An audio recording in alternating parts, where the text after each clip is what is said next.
दिल्ली में कोरोना के केस तो तेज़ी से बढ़ ही रहे हैं, आप सब जानते हैं। और लगातार 25,000 पर डे का आंकड़ा अब आगे बढ़ चुका है। अब ऐसा लग रहा है कि धीरे धीरे 25-26,000 तक बढ़ गए, 28,000 30,000 तक हो जाएगा ये आंकड़ा।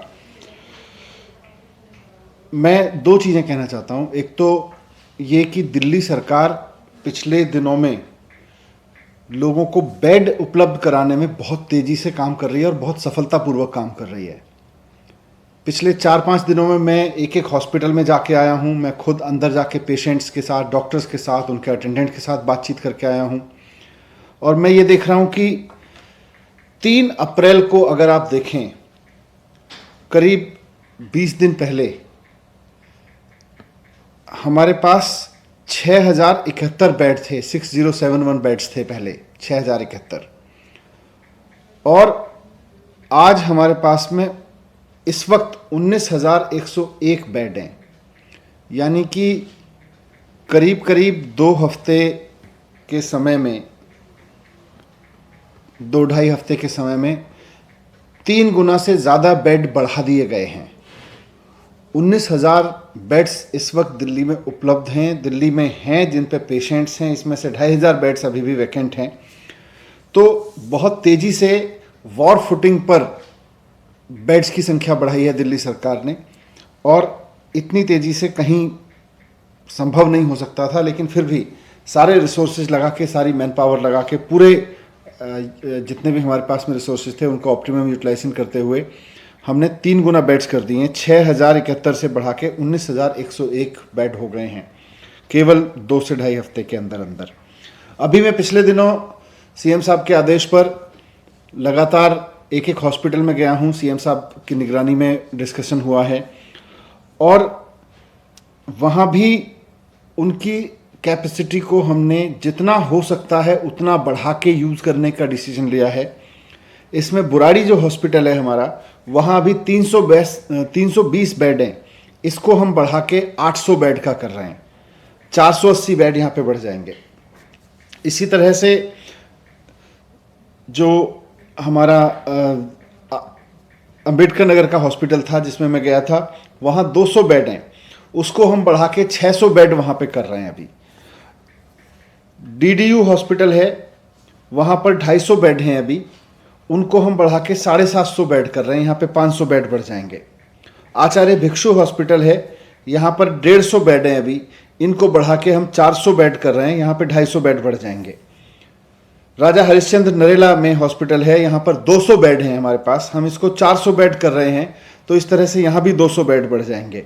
LNJP में 1,500 बेड्स हैं, वो सब फुल हैं इस समय। लेकिन हमने इनके साथ अब फैसिलिटीज़ जोड़ी हैं। अपने एक स्कूल में 125 बेड लगाए हैं और कॉमनवेल्थ सेंटर में 500 बेड लगाए हैं। इन्होंने ऑपरेशन में काम करना शुरू कर दिया है, फंक्शनल हो गए हैं ये। इस तरह से यहाँ भी 1,500 से बेड, अब यहाँ भी ज़्यादा पेशेंट्स देखे जा सकते हैं।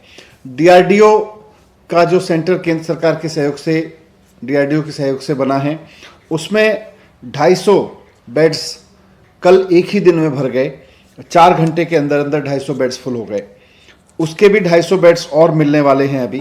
तो इस तरह से देखें तो हमारे पास में करीब 2700 बेड्स, करीब 2700 बेड्स और जुड़ने वाले हैं कुछ दिन में, अगले 4 से 5 दिन में, 6 दिन में मैक्सिमम 2700 बेड्स की कैपेसिटी और बढ़ा देंगे।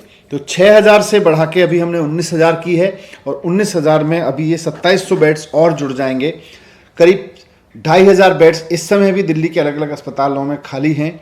आप ऐप पे देख लें, ऐप पे पूरी जानकारी है किस हॉस्पिटल में बेड खाली है। एक चीज़ और मैं रिक्वेस्ट करना चाहूँगा कि पैनिक में ना आए, एकदम कोरोना होते ही हॉस्पिटल ना भागें। कोरोना का सबसे बढ़िया और सबसे ज़्यादा लोग जो कोरोना से ठीक हो रहे हैं वो होम आइसोलेशन में हो रहे हैं। होम आइसोलेशन में ही रहें।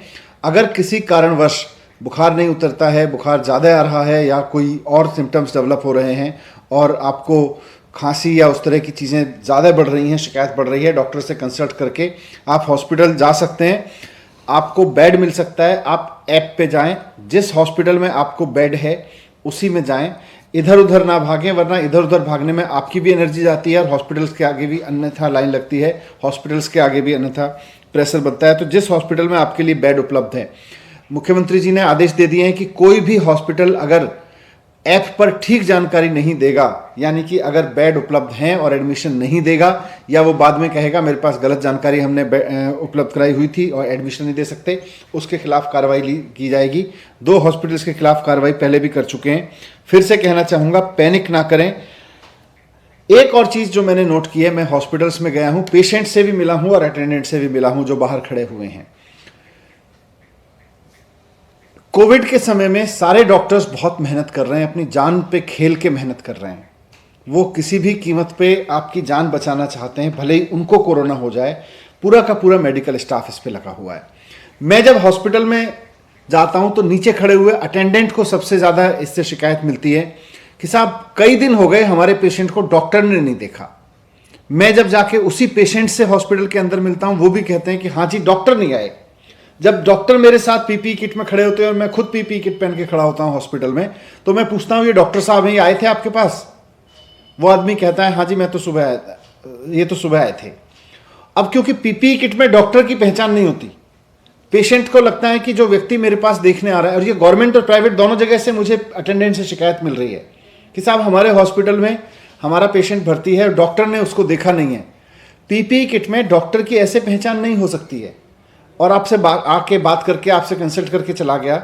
आमतौर पे पेशेंट को लगता है कि ये कोई जनरल अटेंडेंट होगा, जनरल ड्यूटी असिस्टेंस होगा, वो आके मेरे से हालचाल पूछ के चला गया है। डॉक्टर आके पूरी दवाई लिख के जाते हैं, बता के जाते हैं, चेक करके जाते हैं, रिपोर्ट करके जाते हैं। उनको पेशेंट को कई बार समझ नहीं आता। नॉर्मल केस में अटेंडेंट साथ में होता है, अगर नॉन कोविड केस होता था, नॉन कोविड पीरियड में अटेंडेंट साथ में होता है, तो अटेंडेंट और पेशेंट को मिलके पता चल जाता था कि भाई डॉक्टर आ गए हैं। अभी डॉक्टर आ रहे हैं, डॉक्टर राउंड ले रहे हैं अंदर, वो पेशेंट्स को देख भी रहे हैं, लेकिन पीपीई किट में होने के नाते आपको पता नहीं चल पा रहा कि वो डॉक्टर थे। इसलिए ये इमेज हॉस्पिटल के बारे में ना बनाए, इस पैनिक में ना आए कि मुझे डॉक्टर्स ने नहीं देखा। हम सब मिलके, जैसा मुख्यमंत्री जी कहते हैं, हम सब मिलके कोरोना से लड़ेंगे। सबने लॉकडाउन लगाया है, लॉकडाउन का फॉलो करें और पैनिक ना करें। सरकार ने, जैसा मैंने कहा, 6000 बेड्स को बढ़ा के 19000 कर दिया है, और अभी 2700 बेड्स अगले हफ्ते के अंदर अंदर दिल्ली के मेडिकल इंफ्रास्ट्रक्चर में और जुड़ जाएंगे। यही मुझे आपके सामने रखना था। Thank you.